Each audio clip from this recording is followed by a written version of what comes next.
This first video will show one game from start to finish and highlight some of the basic rules of sovereign chess.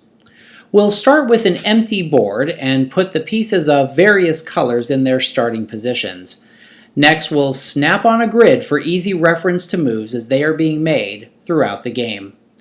The first player, Andy, will begin with the white pieces and Ben will play black.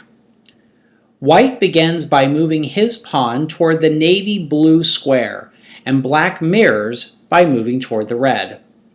On their second moves, each player takes one color, so white now controls the navy pieces, while black can move the red army. White immediately moves a navy pawn out to challenge black at e12, and instead of risking an exchange, black moves off of the square. White moves his navy bishop, both freeing it up and somewhat blocking the black pawn, so black advances a different pawn with the hope of controlling another army. The navy's bishop now makes its move, controlling the yellow square. You may see that this is a very offensive move, as part of the yellow army is next to the black pieces. Black stays on course by advancing its pawn again, clearly targeting the green square. Move 6, and here's where the fun really begins. White captures the black rook with its yellow pawn. Remember that this is legal because the pawn is moving closer to the center, that is, going left on the board, even as it ends up on the first ring of the board. Black completes his goal of taking over the green army, which you can see is just as aggressively placed next to the white side as the yellow army is to his. White moves his yellow knight to k15, which is check, and black needs to respond by capturing it with his bishop. As a result, the yellow pawn can now capture that bishop.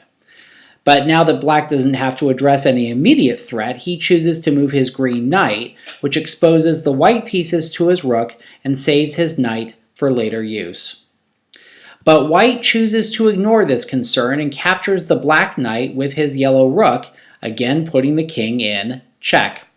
However, this time the black pawn on l15 can reply by capturing the rook and also ending up on the first ring of the board.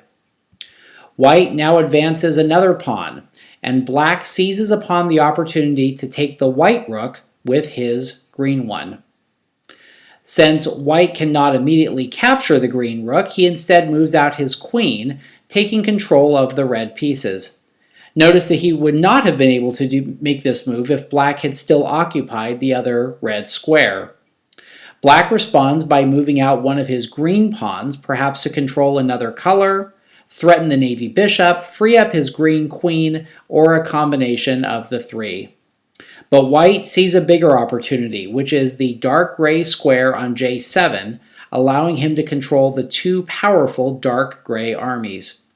Black presses his advantage by capturing the white knight, trying to take out as many white pieces as he can.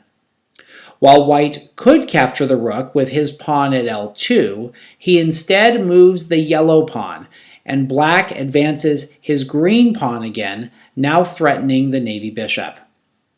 With his dark gray bishop now freed, white moves it to m14, and black responds by taking the navy bishop.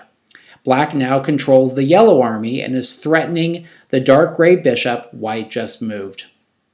But white is ready for the final blow by moving the dark gray queen to k16, capturing the protective black pawn. By now you may see this move is both check and mate.